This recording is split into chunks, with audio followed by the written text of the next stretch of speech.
Bismillahirrahmanirrahim. Assalamualaikum warahmatullahi wabarakatuh. Perkenalkan, kami dari kelompok 15. Di sini kami akan mempresentasikan hasil kerja kelompok kami. Sebelumnya kami akan memperkenalkan terlebih dahulu. Saya Noviana Cahaya Ramadhani, kemudian ada teman saya Fahri Iwan Permana, kemudian ada Adida Fatih Erniza, kemudian ada Gama Putra Prabowo.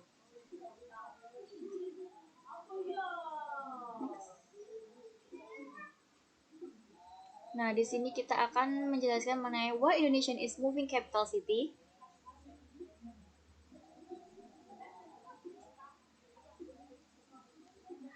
Oke, sebelumnya aku menjelasin dulu soal apa sih sebenarnya itu ibu kota. Nah, ibu kota itu adalah pusat pemerintahan suatu negara, di mana di dalamnya itu berdiri lembaga-lembaga administrasinya, misalnya kayak yudikatif, legislatif maupun eksekutif. Nah, baru-baru ini Indonesia juga memindahkan ibu kota negaranya ya dari Jakarta ke Kalimantan. Nah, alasannya apa? Karena pertama, penduduk Jakarta diprediksi akan meningkat pada tahun 2030, di mana mereka akan memprediksi pada tahun 2030 ini akan menjadi 40 juta jiwa, dan tentu ini akan membuat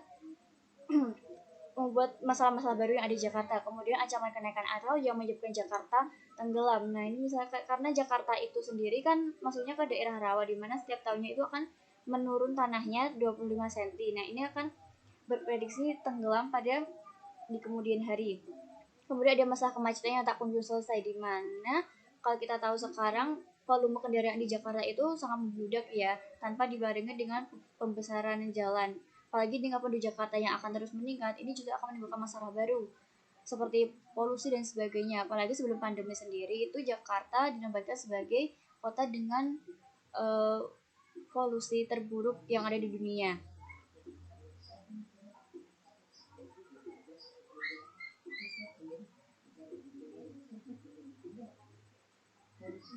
Kemudian ini aja 5 alasan ibu kota pindah ke Kaltim. Yang pertama dari risiko bencana alam, karena Kalimantan itu memiliki minim bencana alam, tidak seperti Sumatera maupun Jawa yang dimana mereka itu terletak di daerah Ring of Fire, kemudian berdekatan dengan Balikpapan dan Samarinda, yang kita ketahui bahwa Balikpapan dan Samarinda itu termasuk kota besar yang ada di Indonesia. Kemudian tersedia lahannya cukup luas, kemudian lokasi strategis di tengah Indonesia dan memiliki infrastruktur yang lengkap.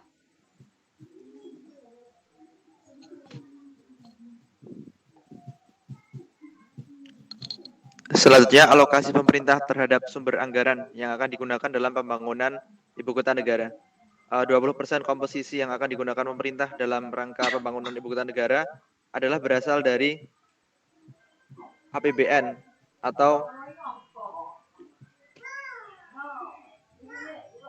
anggaran pendapatan dan belanja negara. Selanjutnya, sisanya 80% ialah berasal dari kerjasama pemerintah dan juga badan usaha maupun akumulasi dari jumlah investasi yang diberikan oleh investor dalam maupun luar negeri.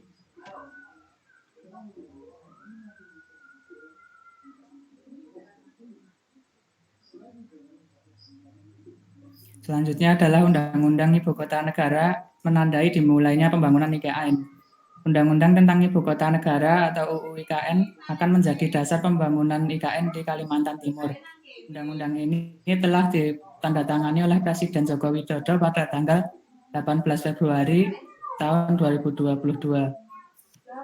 Pembangunan ibu kota dengan nama Nusantara ini mengusung visi kota dunia untuk semua, yang mewujudkan kota ideal sebagai acuan pembangunan dan pengelolaan kota di Indonesia dan dunia. Next.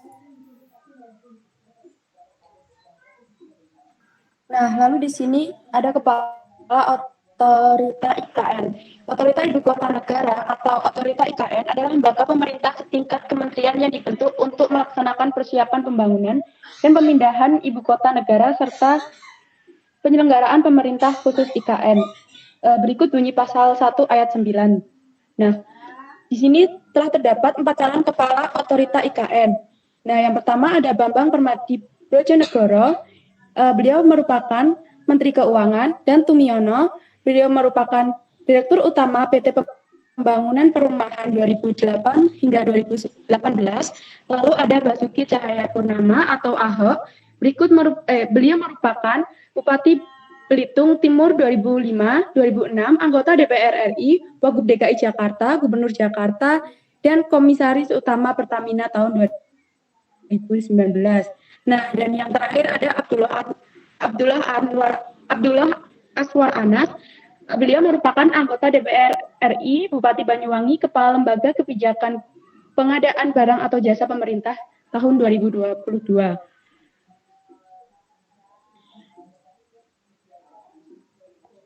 Pencanangan pembangunan ibu kota negara di dalam kajian para akademisi mendapat penilaian bahwasanya pembangunan ibu kota negara tersebut masihlah merupakan hal yang terburu-buru.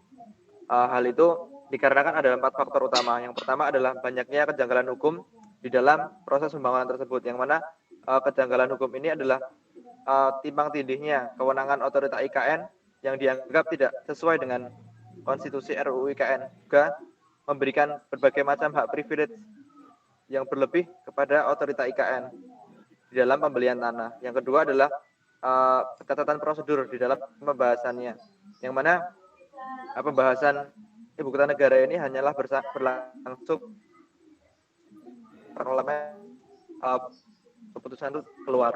Selanjutnya adalah pengesampingan peraturan perundang-undangan, yang mana peraturan perundang-undangan ini bertentangan dengan RUU IKN. RUU IKN yang dilanggar di dalamnya dapat minim partisipasi publik dan juga tidak ada transparansi undang-undang.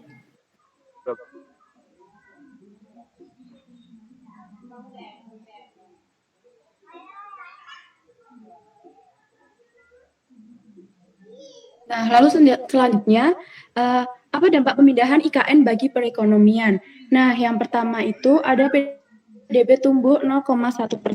Naik 0,1%, hal ini terjadi karena adanya dorongan dari investasi baru. Nah, Bappenas telah menghitung bahwa saat ini total produk domestik bruto atau PDB nasional sekitar Rp 15 triliun. Oleh karena itu, dengan pertumbuhan 0,1%, maka menyumbang PDB sekitar 15 triliun juga. Nah, kemudian kesenjangan ekonomi turun. Kesenjangan ekonomi turun ini diakibatkan karena maksud saya pemindahan ibu kota akan menurunkan kesenjangan antar kelompok dan indikasi ketimpangan akan menyempit. Pemindahan ibu kota ke provinsi alternatif akan menyebabkan perekonomian lebih terdiversifikasi ke arah sektor yang lebih padat, sehingga dapat membantu untuk menurunkan kesenjangan antar kelompok pendapatan baik di tingkat regional maupun di tingkat nasional. Nah, kemudian inflasi naik 0,2% sampai 0,3%. Pemindahan ibu kota akan menyebabkan tambahan inflasi nasional yang minimal sebesar 0,3% basis poin, walaupun pemindahan ibu kota baru akan menyebabkan tekanan dari sisi permintaan. Nah, dampak inflasi di provinsi lokasi ibu kota baru akan menjadi sangat minimal jika provinsi tersebut memiliki kesiapan infrastruktur yang lebih baik dan sektor produksi yang relatif beragam. Lalu, mendorong investasi di ibu kota baru dan provinsi sekitarnya. Pemindahan ibu kota negara juga akan mendorong investasi di provinsi ibu kota baru dan sekitarnya. Selain itu, pemindahan ibu kota akan menciptakan dorongan investasi yang lebih luas pada wilayah lain serta meningkatkan output sektor jasa. Lalu antar wilayah termasuk dari Pulau Jawa ke pulau lain, mendorong pertumbuhan output di sektor tradisional terutama non-jasa, terutama jasa. Selanjutnya, pemindahan ibu kota negara Jawa akan mendorong perdagangan antar wilayah di antara. Nasib Jakarta setelah ibu kota pindah. Jakarta direncanakan akan beralih fungsi menjadi pusat ekonomi, sementara IKN nanti akan menjadi pusat pemerintahan dari Indonesia itu sendiri.